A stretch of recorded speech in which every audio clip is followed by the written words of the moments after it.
Shalom! Meu nome é Marcos Brito e esse é o canal Parlatório do Fim Eventos Finais, onde tratamos de assuntos relacionados com escatologia, ou seja, eventos relacionados com o fim dos tempos e a volta de Jesus. Hoje com mais um vídeo da série Vídeos Extras com abordagem de temas que estão em evidência na mídia na data de sua publicação, que de forma direta ou indireta estão ligadas à escatologia bíblica. Nesse vídeo trataremos da questão da descriminalização da interrupção voluntária da gestação, ou se preferir, do aborto. Que o Eterno, abençoado seja, conduza nossas mentes e coração. Baruch Hashem.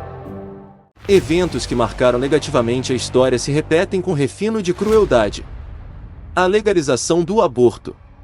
A história está manchada de sangue inocente, através de eventos que marcaram a humanidade negativamente, mostrando o lado mais sombrio e perverso do ser humano. Quer seja em guerras, revoluções, greves, movimentos sociais e tantas outras ações desnecessárias e animalescas praticadas por aqueles que deveriam ser mentes pensantes em prol do bem comum, mas se tornaram animais, como o rei Nabucodonosor, que paralela às suas grandes conquistas cometeu também toda espécie de crime contra a humanidade, terminando sua vida literalmente enlouquecido, deixando todos os pelos corporais e unhas crescerem mais que o normal. Comendo capim, dormindo nos pastos e andando de quatro como um animal, pois se tinha feito como tal. A história também registra o caso de Nero, que pela sua megalomania e sede de poder ateou fogo em Roma, colocando a culpa em milhares de cristãos, os condenando à morte das formas mais cruéis e sangrentas naquilo que ele chamou de Circo de Nero. Poderia citar vários outros, como Saddam Hussein do Iraque, Idi Amin da de Uganda, Benito Mussolini da Itália, Vladimir Lenin da Rússia, Joseph Stalin da antiga União Soviética, hoje Rússia, Mao Tse-tung da China, Fidel Castro de Cuba, Augusto Pinochet do Chile, Adolf Hitler da Alemanha, e tantos outros homens de natureza perversa e pervertida que mancharam com sangue inocente as páginas da história e por conseguinte da história da civilização humana. Pessoas que, ao invés de se comportarem como legítimos seres humanos, foram mais parecidos com bestas feras, sem nenhum traço de humanidade. Todavia, vou me reportar a uma trágica e insana página da história que está acontecendo em nossos dias. A descriminalização da interrupção voluntária da gestação, ou se preferir, a legalização do aborto. Primeiro fato histórico: a morte dos inocentes no Egito. Por volta de 3.300 anos atrás, o faraó Ramsés, também autodeclarado Deus do Grande Egito, por medo de perder seu reinado para uma criança e com isso perder toda a sua riqueza e sua força de trabalho escrava com aproximadamente 10 milhões de pessoas, e suspeitando que viria o libertador oriundo dos hebreus, a saber, Moisés, Ramsés ordenou matar à espada todas as crianças hebreias de 2 anos para baixo, fazendo com que as terras de Gósen no Egito fosse banhado de sangue inocente. Esse foi um dos motivos da queda do Império Egípcio, que até os dias de hoje não se ergueu, tendo uma das economias e por conseguinte uma das moedas mais desvalorizadas do mundo. Segundo fato histórico: a morte dos inocentes em Belém, na Judéia, Israel. Por volta de 2000 anos atrás, em Belém da Judéia era dominada pelos romanos e tendo como rei o tetrarca Herodes, um megalomaníaco e o subserviente bajulador de Roma. Após receber a visita dos magos que vieram do Oriente para a Judéia procurando por aquele que seria o rei dos judeus, Herodes teve um ataque de cólera e medo de perder o seu poder, riqueza e governo sobre o povo judeu. Condenou à morte de espada todos os inocentes de 2 anos para baixo, buscando encontrar o menino Jesus, o Messias, que salvaria o mundo do pecado e das garras de Satanás. Terceiro fato histórico: a morte dos inocentes no Brasil e no mundo. Através de projeto de lei, o Brasil está entrando no vergonhoso rol de países e impérios do passado, que de forma animalesca e violenta atentaram contra a vida de inocentes que não têm como se defender, não pediram e nem fizeram nada para estarem nessa condição. A descriminalização do aborto, prestes a ser legalizado e chancelado pelo judiciário brasileiro, é mais uma página horrenda na história humana e nesse caso também do Brasil. É repugnante ver que milhões em dinheiro público estão sendo desperdiçados com essa pauta, quando outras pautas tão mais importantes e nobres como saúde, segurança, moradia e alimentação estão sendo relegadas ao arquivamento. Torna-se também público e notório que as agendas dos poderes são feitas por interesses outros e não pelo que realmente carece a nossa nação. Nunca houve no Brasil o mesmo vulto de recursos financeiros e importância da mídia em uma caça rígida às clínicas de abortos, moldadas à mente de um psiquenazista deturpado da Segunda Guerra, que além de ilegais são centos de mortes por contrato de gaveta dirigidas por seres inescrupulosos e podres proprietários que assassinam um inocente ainda no útero materno, além de pôr em risco a vida da própria mãe quando não a assassinam também. O que chamam de descriminalização da interrupção voluntária da gestação é apenas uma designação para facilitar a aceitação social, e que nos últimos anos infelizmente vem ganhando adesão para propiciar o que na verdade é morte em massa e assistida de inocentes por clínica e hospitais com base legal, ou se preferir a descriminalização do genocídio. É o mesmo que Hitler fez com os judeus. Basta ver a quantidade de pessoas que saem às ruas defendendo o aborto para constatarmos que se trata de um genocídio, um assassinato em massa de inocentes já com larga demanda horrendamente reprimida.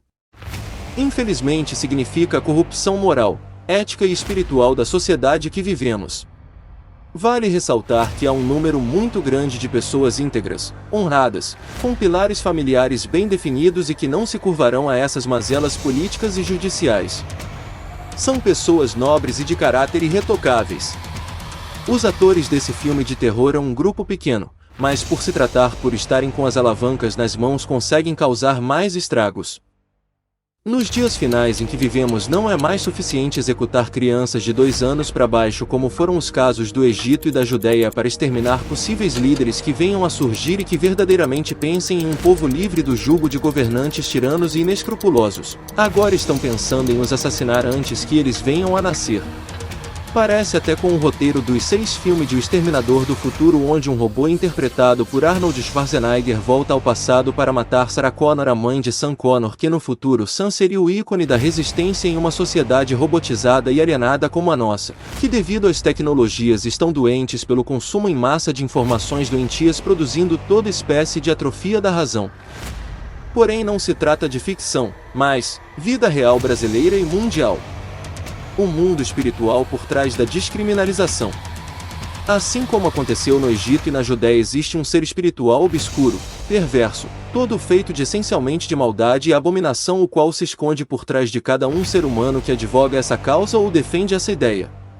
Ele se chama Satanás, o inimigo de todas as almas e de tudo que é bom, saudável, generoso e santo.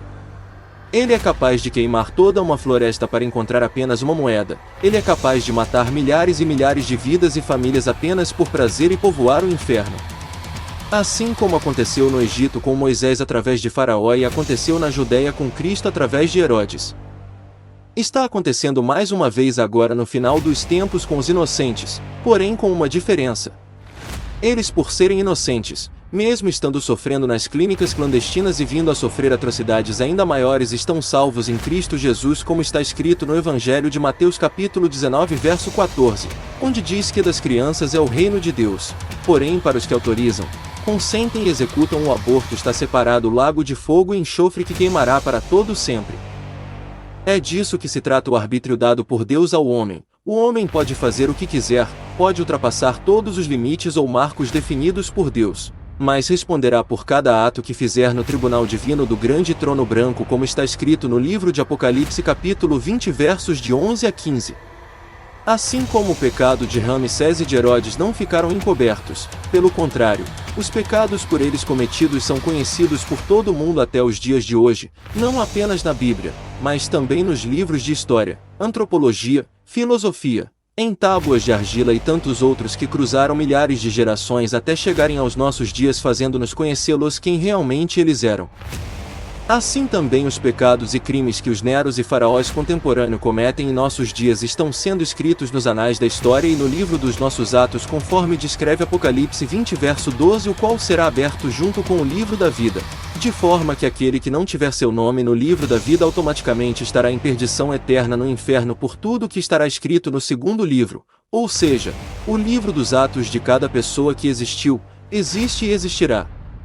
Eles acham que estão acumulando riquezas e poder, mas qualquer estudante de direito do primeiro semestre sabe que estão apenas acumulando provas contra eles mesmos. Nós, nossos pais e irmãos, Jesus Cristo, Maria mãe de Jesus, o profeta Moisés, e todos os que viveram e que estão vivos hoje por uma dádiva única e exclusivamente de Deus, tivemos 7 semanas, 10 semanas, 12 semanas de gestação até o nosso nascimento. No entanto, vemos o judiciário, o parlamento, O executivo e as mídias a esses associadas se inclinarem para impedir que fetos os quais já estão vivos, que já possuem neles alma, espírito divino e corpo vivo em desenvolvimento venham a nascer, como se quisessem matar Deus mesmo sabendo que isso seja impossível. O apóstolo João em sua primeira missiva capítulo 2 versos de 18 a 29 e corroborado pelo apóstolo Paulo em sua segunda carta a Timóteo capítulo 3 relatam que tais pessoas têm o espírito do anticristo o qual está entre nós desde a época de Jesus.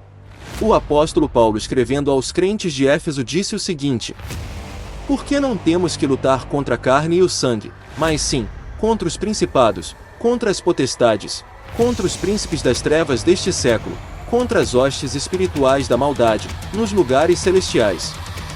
Carta aos Efésios capítulo 6 verso 12. Não precisamos confrontar tais pessoas e nem devemos fazê-lo achando que isso irá resolver o problema. Há momentos que o confronto é necessário, porém a nossa arma mais poderosa é a oração.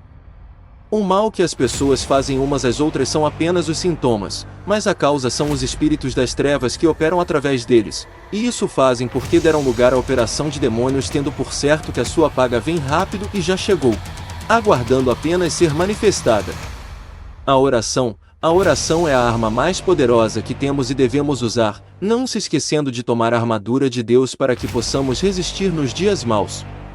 Temos que cingir as nossas costas com a verdade, vestir a couraça da justiça, calçar os pés com a preparação do evangelho da paz aos homens de boa vontade, tomando o escudo da fé para nos defender das mentiras e ofensas de Satanás. Devemos colocar o capacete da salvação e não duvidar que somos salvos e que a nossa salvação vem de Jesus, desembainhar a palavra de Deus sempre que entrarmos em combate com as forças das trevas orando e suplicando em todo o tempo ao Espírito Santo além de vigiar e suplicar por todos os santos.